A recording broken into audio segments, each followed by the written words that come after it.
নমস্কার বন্ধুরা, তোমরা সকলে কেমন আছো? আশা করি রাধা মাধবের কৃপায় তোমরা সকলে ভালো আছো, সুস্থ আছো। সকাল থেকে ব্লগটা স্টার্ট করছি। দেখো, আজকে সকাল সকাল এসছে মিলি। কি করতে এসেছিস এত সকালে আজকে? স্যারকে ফোন করতে হবে, প্রোগ্রামের ব্যাপারে কথা বলতে হবে। কেন স্যারকে ফোন করবি কেন? স্যারকে বলতে হবে আগে আসতে।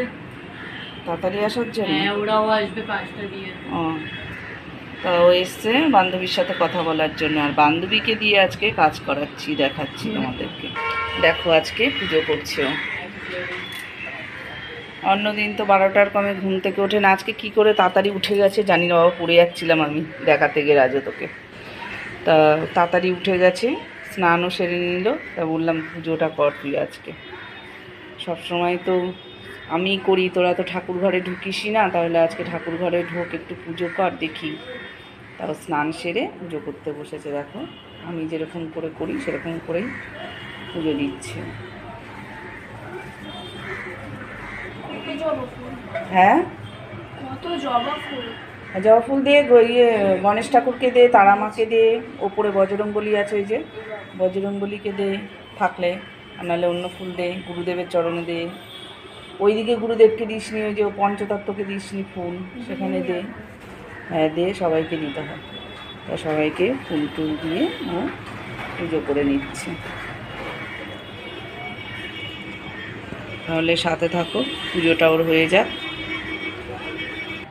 তো ওইদিকে তো পুজো করছে, আর আমি দেখো চলে আসলাম একটু এই ঘরে। এদেরকে দেখাই এরা কি করছে। অনেক দিন হলো সামনেটায় আর বসি না, আর তোমাদেরকেও দেখাই না। দেখো, এরা চারিদিকে ঘুরে বেড়াচ্ছে।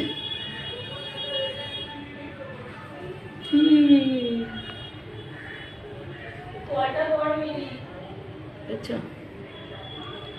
তাহলে আজকের দেখা যাক কি হয়, তারপরের কাজকর্ম।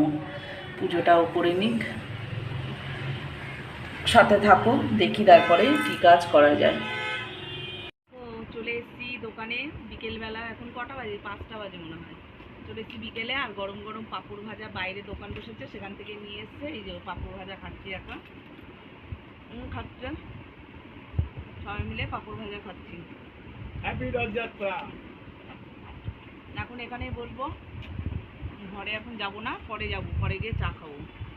এখন পাঁপড় ভাজাটা খাচ্ছি। তো আজকে একটু ঠান্ডা নিয়ে নিয়েছি সবাইকে দেবো বলে। আমার মেয়ে আরও যেসব স্টুডেন্ট আছে তারা এইচএসে ভালো রেজাল্ট করেছে বলে, সেই কারণে আজকে স্যারকে আর কি একটু আনন্দ দেবে বলে, নিজেরাও আনন্দ পাবে বলে, সেই কারণে স্যারকে ডাকা হয়েছে। তাই একটু ঠান্ডা নিয়ে এসেছি, এখন সবাইকে ঠান্ডাটা দেবো, তারপর ওরা কেক টেক কাটবে।